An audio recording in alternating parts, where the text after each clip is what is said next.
Good morning Telangana. నేను మీ ప్రత్యూష. బులెటిన్ల ముందుగా headlines.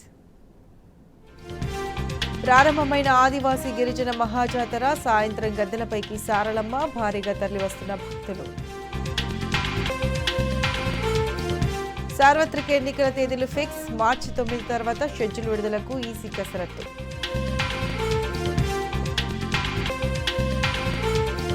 నీలివ్వని Congress. సాగునీరు లేక ఎండుతున్న పంటలు. ఉత్తమ్ నియోజకవర్గంలో 20,000 ఎకరాల్లో ఎండిన పంట. కరీంనగర్ జిల్లా జమ్మికుంటలో రెచ్చిపోయిన కాంగ్రెస్ కౌన్సిలర్. భూ కబ్జా ఫిర్యాదులు చేసిన వారిపై దాడి. ఇద్దరి పరిస్థితి విషమం. దేశవ్యాప్తంగా 41 రాజ్యసభ స్థానాలు ఏకగ్రీవం. బీఆర్ఎస్ నుంచి రాజ్యసభకు రవిచంద్ర ఎన్నిక. చండీగఢ్ మేయర్ ఎన్నికలపై సుప్రీంకోర్టు సంచలన తీర్పు. ఆప్ అభ్యర్థిని విజేతగా ప్రకటించిన అత్యున్నత ధర్మాసనం.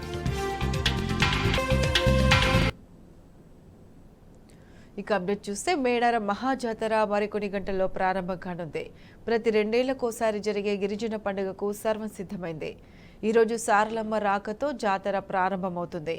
రేపు సమ్మక్క గద్దె మీదికి చేరుకుంటుంది. 4 రోజుల పాటు జరిగే మేడారం జాతరకు ఇప్పటికే భక్తులు పోటెత్తారు. ఈసారి జాతరకు సుమారు 2 కోట్ల మంది తరలి వస్తారని అంచనా వేస్తున్నారు. ఆసియాలోని అతిపెద్ద గిరిజన జాతర తెలంగాణ కుంభమేళాకు సర్వం సిద్ధమైంది. మేడారం జాతర మరికొన్ని గంటల్లో ప్రారంభం కానుంది. జాతర మొదలు కాకముందు నుంచే మేడారానికి భక్తులు దారపడుతున్నారు. ఆల్రెడీ మేడారం పరిసరాలు భక్తులతో కిక్కిరిసిపోయాయి. కిలోమీటర్ల మేర వాహనాలు బారులు తీరాయి. ఇక జాతర టైం కావడంతో చెప్పనవసరం లేదు. మేడారం జన జాతరను తలపిస్తోంది. లక్షలాదిగా తరలివస్తున్న భక్తజనం ముందస్తు మొక్కులు చెల్లించుకుంటున్నారు.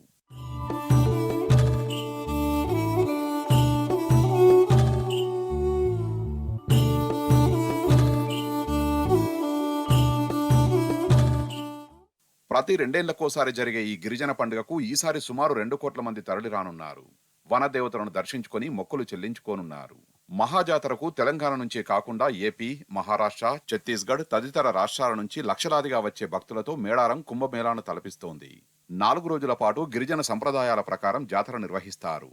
21న కన్నెపల్లి నుంచి సారలమ్మను, ఏటూరు నాగారం మండలం కొండాయి నుంచి గోవిందరాజులను పూజారులు తీసుకొచ్చి గద్దెలపై ప్రతిష్ఠిస్తారు. దీంతో తొలి రోజు ఘట్టం పూర్తవుతుంది. 22న కీలక ఘట్టమైన సమ్మక్కను చిలకలగుట్ట మీద నుంచి తీసుకొచ్చి గద్దెపై ప్రతిష్ఠిస్తారు. కుంకుమబరిని రూపంలో ఉన్న సమ్మక్క ఆగమనాన్ని చూసి భక్తులు పులకించిపోతారు, శిగమోగుతారు. పోలీసులు, జిల్లా అధికారుల సమక్షంలో గాల్లోకి కాల్పులు జరిపి ఘన స్వాగతం పలుకుతారు. ఫిబ్రవరి 23న సమ్మక్క, సారలమ్మ, పగిడిద్దరాజు, గోవిందరాజు గద్దెలపై కొలువై భక్తులకు దర్శనమిస్తారు. 24న దేవతల వనప్రవేశంతో జాతర ఘట్టం ముగుస్తుంది.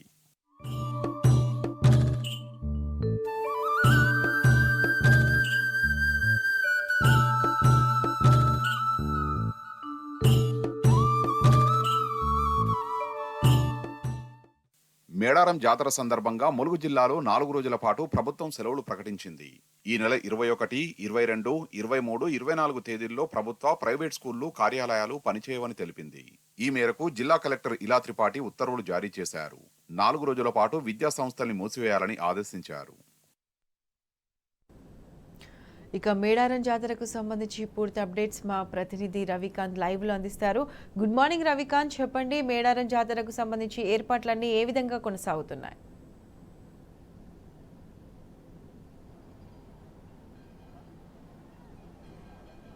Good morning Pratyusha. వన జాతర జనజాతరగా మారిపోయింది. తెలంగాణ కుంభమేళ మేడారం సమ్మక్క సారలమ్మ జాతర నేటి నుంచి ప్రారంభమవుతోంది. ఇవాళ కన్నెపల్లి నుంచి సారలమ్మ, పగిడిద్దరాజు ఏదైతే పూనుగొండ నుంచి, అదేవిధంగా గోవిందరాజు కొండాయి నుంచి తరలి రానున్నారు. మనం చూసుకోవచ్చు ఆలయ ప్రాంగణం అంతా కూడా అందంగా ముస్తాబ్ చేసిన సందర్భం మనకు కనిపిస్తూ ఉంది. భక్త జన సందోహం మధ్య మేడారం జాతర తలుకులింతోంది. మనం చూసుకోవచ్చు విజువల్స్లో ఎంతో వేల సంఖ్యలో భక్తులంతా కూడా పెద్ద సంఖ్యలో తరలి వచ్చిన సందర్భాన్ని మనం చూస్తూ ఉన్నాము. ఇవాళ కన్నెపల్లి నుంచి సారలమ్మ సాయంత్రం 7 గంటల వరకు గద్దెలపైకి చేరుకోనున్నారు. అంటే సారలమ్మతో పాటు పగిడిద్దరాజు, అదేవిధంగా గోవిందరాజు కూడా గద్దెలపైకి చేరుకుంటారు. ఈ క్రతువు అంతా కూడా ఎంతో ఆనందంగా శివసత్తులు శివమోగుతూ కనిపిస్తూ ఉంటారు. మనం వరం పడుతూ ఉంటారు. పూర్తి స్థాయిలో సమ్మక్క సారలమ్మ జాతర చరిత్ర కూడా మనం చూసినట్టయితే ఏదైతే వీర వనితలుగా చెప్తా ఉంటాము సమ్మక్క సారలమ్మలను, వాళ్ళ వీరోచిత పోరాటానికి ఒక నిదర్శనంగా, ఒక ఆదివాసీ సంస్కృతి సాంప్రదాయాలకు నిలువుటద్దంగా కూడా ఈ సమ్మక్క సారలమ్మ మహాజాతర మనకు జరుగుతూ ఉంటుంది. ఇప్పటికే 60 లక్షల మంది భక్తులు దర్శించుకున్నట్లుగా పోలీస్ శాఖ అంచనా వేస్తోంది. మరో 2 కోట్ల మంది భక్తులు కూడా ఈ 4 రోజుల పాటు వచ్చే అవకాశం ఉన్నట్టుగా మనకు తెలుస్తూ ఉంది. ఈ జాతరకు సంబంధించిన చరిత్ర ప్రాశస్త్యం మనం తెలుసుకున్నట్టయితే 13వ శతాబ్దంలో కాకతీయ రాజైనటువంటి ప్రతాపరుద్రుడు ఈ ప్రాంతం పైన దండెత్తి ఇక్కడ యుద్ధం జరిగింది. ఆ యుద్ధంలో సమ్మక్క సారలమ్మలతో పాటు సమ్మక్క భర్త అయినటువంటి పగిడిద్దరాజు, అదేవిధంగా సారలమ్మ భర్త అయినటువంటి గోవిందరాజు, దాంతో వాళ్ళతో పాటు జంపన్న సంపెంగ వాగులో దూకి ఆత్మార్పణం చేసుకున్నాడనే యొక్క చరిత్ర మనకు చెప్తా ఉంది. అయితే ఈ జాతరకు వచ్చే క్రమంలో అంతా కూడా జంపన్న వాగులో స్నానమాచరించి, పుణ్య స్నానమాచరించి అక్కడ మొక్కులు చెల్లించుకొని ఆ తర్వాత గద్దెలపైకి రావడం, తరణీలాలు అక్కడ సమర్పించుకున్న తర్వాత గద్దెల దగ్గరికి వచ్చి మొక్కులు సమర్పించుకోవడం అనేది ఆనవాయితీగా వస్తుంది. ఈ జాతరకు ప్రత్యేకంగా మనం చెప్పుకోవాల్సింది కానుకలంటే బంగారంగా చెప్తా ఉంటాము. బెల్లం, ఆ బెల్లాన్ని సమర్పిస్తూ ఉంటారు. కొబ్బరికాయలతో పాటు బెల్లం, అదేవిధంగా ఒడి బియ్యము, అదేవిధంగా పసుపు, కుంకుమలు, చీరే సారే సమర్పించడం అనేది ఆనవాయితీగా వస్తుంది. మనం చూసుకోవచ్చు గద్దెల ప్రాంగణం అంతా కూడా భక్తజన సందోహంతో నిండిపోయింది. కోరిన కోరికలు తీర్చే కొంగు బంగారంగా భావిస్తూ ఉంటారు సమ్మక్క సారలమ్మలను. అదే క్రమంలో వాళ్ళంతా కూడా చూసుకోవచ్చు తాము తీసుకొచ్చినటువంటి బెల్లం అంటే బంగారంగా పరిగణిస్తారు. మేడారం సమ్మక్క సారలమ్మ జాతరలో ఒడి బియ్యం కూడా సమర్పిస్తున్నారు. చీరే సారే సమర్పిస్తున్న సందర్భం మనకు కనిపిస్తూ ఉంది. ప్రతి ఒక్కరూ కూడా అమ్మవార్లను ఏదైతే గద్దెల దగ్గరికి చేరుకొని తన్మయత్వం పొందుతున్న సందర్భాన్ని కూడా మనం చూస్తూ ఉన్నాము. ఇవాళ సాయంత్రం అయితే 5 గంటల మధ్యాహ్నం తర్వాతే సారలమ్మకు సంబంధించిన వడ్డలంతా కూడా కన్నేపల్లిలో ఉన్నటువంటి ఆలయానికి చేరుకుంటారు. ఆలయంలో ప్రత్యేకమైనటువంటి గిరిజన ఆదివాసీ సాంప్రదాయాల మేరకు కొన్ని రహస్య పూజలు చేస్తారు. ఆ రహస్య పూజల అనంతరం హనుమాన్ రక్షగా అక్కడ వాళ్ళు పడిగే ఉంటుంది. ఆ పడిగే కూడా హనుమాన్ రక్షగా ఉంటుంది. ఆ హనుమాన్ రక్ష ద్వారా తీసుకొస్తూ ఉంటారు. ఆ క్రమంలో కన్నేపల్లి గ్రామం అంతా పులకించిపోతూ ఉంటుంది. వాళ్ళ ఆడబిడ్డ గద్దెలపైకి చేరుకునే క్రమంలో ఆ ఊరంతా సంబురంతో నీళ్ళు ఆరబోస్తుంటారు, శివమూగుతుంటారు. అవన్నీ దృశ్యాలు ఇవాళ కన్నేపల్లి నుంచి సారలమ్మ వచ్చే సందర్భంలో మనకు కనిపిస్తూ ఉంటుంది. ఆ దారంతా కూడా అమ్మవారు తమ పైనుంచి నడుచుకుంటూ వెళ్ళడం ద్వారా తమ కోరికలు తీరుతాయి. ఎవరైనా సంతానం కోసం ఎదురు చూసే వాళ్ళు కావచ్చు, ఎవరైనా ఇబ్బందుల్లో ఉన్న వాళ్ళు కావచ్చు, అదేవిధంగా ఎవరైనా అనారోగ్యం బారిన పడ్డ వాళ్ళు కావచ్చు, అమ్మవారు తమ పైనుంచి వెళ్తే వాళ్ళకు సంబంధించిన అన్ని నష్టాలు కష్టాలు అన్నీ తొలగిపోతాయని చెప్పి భక్తులంతా భావిస్తే తరుణంలో ఆ క్రమంలో సారలమ్మ వచ్చే సమయంలో పెద్ద ఎత్తున ఆ మార్గం అంతా కూడా వరం పట్టడం మనం చూస్తూ ఉంటాము. అదే క్రమంలో కన్నేపల్లి నుంచి ఒకేసారి సారలమ్మ జంపన్న వాగు దగ్గరికి చేరుకొని సోదరుడు కాళ్ళు కడగడం ద్వారా బయటకు వస్తుంది. అప్పటికే జంపన్న వాగు దగ్గరికి చేరుకున్నటువంటి పగిడిద్దరాజు, గోవిందరాజు ఈ ముగ్గురు కలిసి గద్దెల సమీపంలోనే ఉన్నటువంటి సమ్మక్క ఆలయానికి వెళ్తారు. అక్కడ కన్నేపల్లి నుంచి వచ్చినటువంటి కాకవంశీయులు, అదేవిధంగా పగిడిద్దరాజు సంబంధించిన వంశస్థులు, గోవిందరాజు సంబంధించిన వంశస్థులు వీళ్ళందరూ కూడా అక్కడ చేరుకొని అప్పటికే అక్కడ ఉన్నటువంటి చందా వంశస్థులు, అదేవిధంగా సిద్ధబోయిన వంశస్థులు వీళ్ళందరూ కూడా వాళ్ళ కష్ట నష్టాలు 2 ఏళ్లకోసారి జరుగుతుంది కాబట్టి వాళ్ళ ఆ బాధలు, కష్టాలు, నష్టాలు, సంతోషాలు ఇవన్నీ షేర్ చేసుకొని ఆ తర్వాత అక్కడ కూడా పూజలు గిరిజన ఆదివాసీ సాంప్రదాయాల మేరకు జరిగిన తర్వాత గద్దెలపైకి తీసుకురావడం అనేది ఆనవాయితీగా వస్తుంది. ఇవాళ ముఖ్యంగా మొదటి ఘట్టం సారలమ్మ రానుంది, రేపు సమ్మక్క గద్దెలపైకి రానుంది. ఆ తర్వాత ఎల్లుండి అందరూ దేవతలంతా కూడా భక్తులకు దర్శనమిస్తూ ఉంటారు. ఆ తర్వాత శనివారం రోజున వనప్రవేశం చేయడం ద్వారా జాతర పరిసమాప్తమైందని భావిస్తూ ఉంటారు. ఈ సంవత్సరం 2 కోట్ల మంది భక్తులు మళ్ళీ వచ్చే అవకాశం ఉంది. అంటే ఇప్పటికే 50-60 లక్షల మంది దర్శించుకున్నారు. మరో 2 కోట్ల మంది వరకు వచ్చే అవకాశం ఉందని అధికారులు అంచనా వేస్తున్నారు. ఇప్పటికే నిఘా నేత్రం మధ్య మేడారం జాతర ఉందని మనం చెప్పుకోవాలి. ప్రత్యూష. మేడారం జాతర అంగరంగ వైభవంగా ప్రారంభమైంది. జంపన్న వాగు వద్ద గద్దెపై జంపన్న కొలువు తీరారు. డప్పుడోలు వాయిద్యాలతో ఆదివాసీలు జంపన్నను గద్దెపైకి చేర్చారు. తెలంగాణ కుంభమేళగా పిలిచే మేడారంలో జరిగే వనదేవతల జాతరపై మా ప్రతినిధి రవికాంత్ మరిన్ని వివరాలు అందిస్తారు.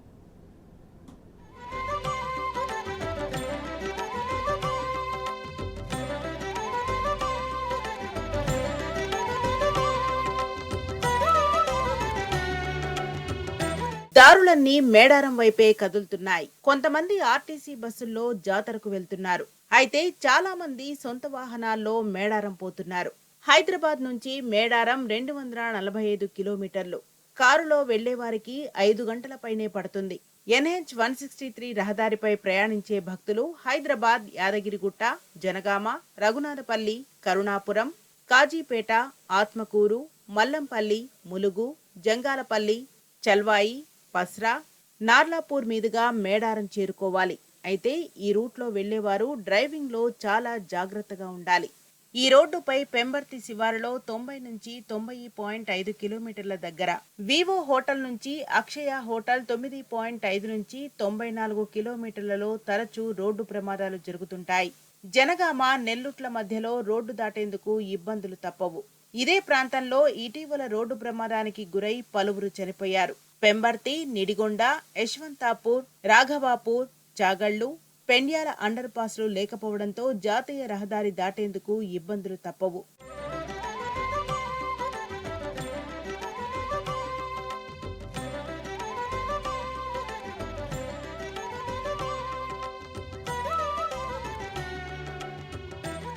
ఇక Nellutla bypass road, RTC colony bridge, Nadigonda U turn, Raghunathapalli శివారు, చాగల్ స్టేషన్, ఘన్పూర్, కరుణాపురం, ధర్మసాగర్ మండలం Rampur cross road, Manikonda Kandala dhaba, Kazipet diesel colony, Kazipet నుంచి ఫాతిమా ఫ్లైఓవర్, సుబేరిదార్ ఫారెస్ట్ ఆఫీస్, దామెర మండలం పసరగొండ, ఊరుగొండ శివారు, ఆత్మకూరు మండలం నీరుకుళ్ల క్రాస్ రోడ్, కటాక్షపూలను బ్లాక్ స్పాట్లుగా అధికారులు గుర్తించారు.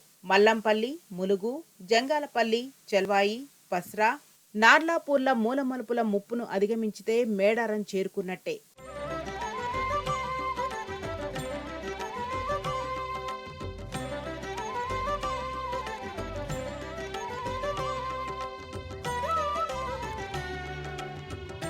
హైదరాబాద్, వరంగల్ జాతీయ రహదారిపై జనగామ జిల్లా చిల్పూరు మండలం చిన్నపెండ్యాల బస్టేజీ నుంచి బంగాలపల్లి, కరుణాపురం బస్టేజీ వరకు 3 యూటర్న్లు ఉన్నాయి.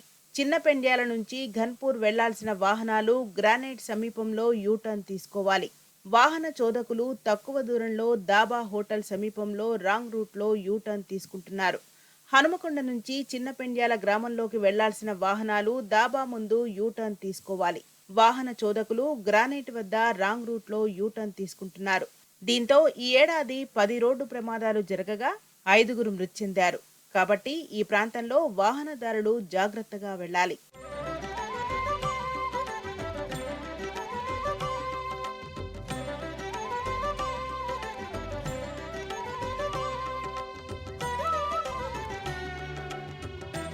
వరంగల్ నుంచి మేడారం 95.5 కిలోమీటర్లు. ట్రాఫిక్ ఇబ్బందులు లేకుంటే భక్తులు NH 163 రహదారి గుండా 2 గంటల 20 నిమిషాల నుంచి 2 గంటల 40 నిమిషాల వ్యవధిలో చేరుకోవచ్చు. వరంగల్ నుంచి మేడారం వెళ్లే భక్తులు హనుమకొండ, ఆరేపల్లి, దామెర, ఆత్మకూరు, జవహర్ నగర్, మచ్చాపూర్, చల్వాయి, గోవిందరావుపేట, రాఘవపట్నం, ఇప్పలగడ్డ, మొట్లగూడెం, వెంగ్లాపూర్, నార్లాపూర్ ద్వారా మేడారం చేరుకుంటారు. ములుగుగట్టమ్మ సమీపంలో 3 మలుపులుంటాయి. ఇదివరకు ఇక్కడ పదుల సంఖ్యలో ప్రమాదాలు జరిగాయి. హనుమకొండ, ములుగు మధ్య 163 జాతీయ రహదారి ఆరేపల్లి, దుడెప్పాడ్ మధ్య రోడ్డు విస్తరణ పనులు పూర్తయినా ఎక్కడా సైన్ బోర్డులు లేవు. కాబట్టి ఇక్కడ జాగ్రత్తగా వెళ్లాలి.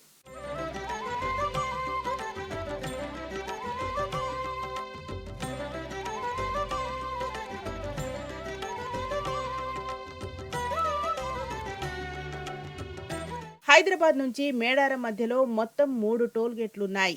యాదాద్రి భువనగిరి జిల్లా బీబీనగర్ వద్ద ఒకటి, జనగామ జిల్లా రఘునాథపల్లి మండలం కోమళ్ల వద్ద మరోటి, ములుగు దాటాక జవహర్ నగర్ వద్ద ఇంకో టోల్ గేట్ ఉంది. అయితే జాతర జరిగే 4 రోజుల పాటు జవహర్ నగర్ వద్ద టోల్ ఎత్తేస్తారు. ఇక మహబూబాబాద్ నుంచి మేడారం 134 కిలోమీటర్లుంటుంది.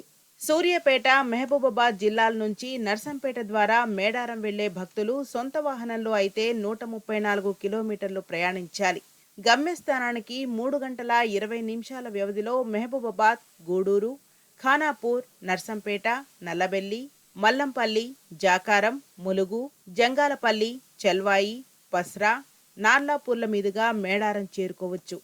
నర్సంపేట నుంచి మేడారం వరకు ఈ దారిలో 30 వరకు మూలమలుపులు ఉన్నట్టు ఎన్హెచ్ఐ అధికారులు గుర్తించారు. ఆర్టీసీ బస్సులు, వీవీఐపీ పాసులు ఉన్న వాహనాలు హనుమకొండ, ములుగు రోడ్డు, గుడెప్పాడ్, పస్రా, తాడువాయి నుంచి నేరుగా మేడారం వెళ్తాయి. ప్రైవేట్ వాహనాలు మాత్రం పస్రా నుంచి నార్లాపూర్, మేడారం వెళ్లాలి. తాడువాయి మీదుగా అనుమతి లేదు.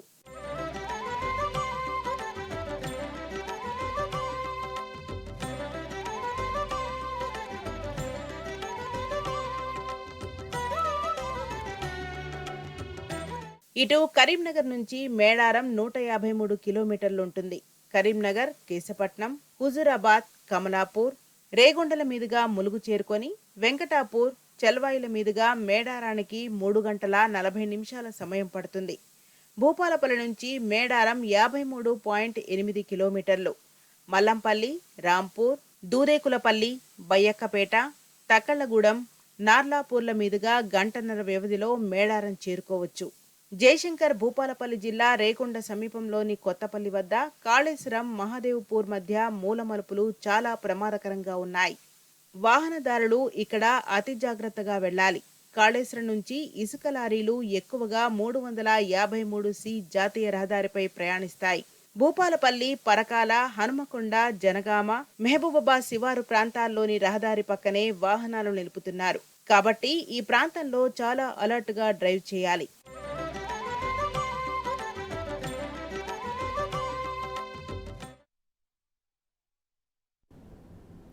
ఇవి bulletin updates. Keep watching tea news.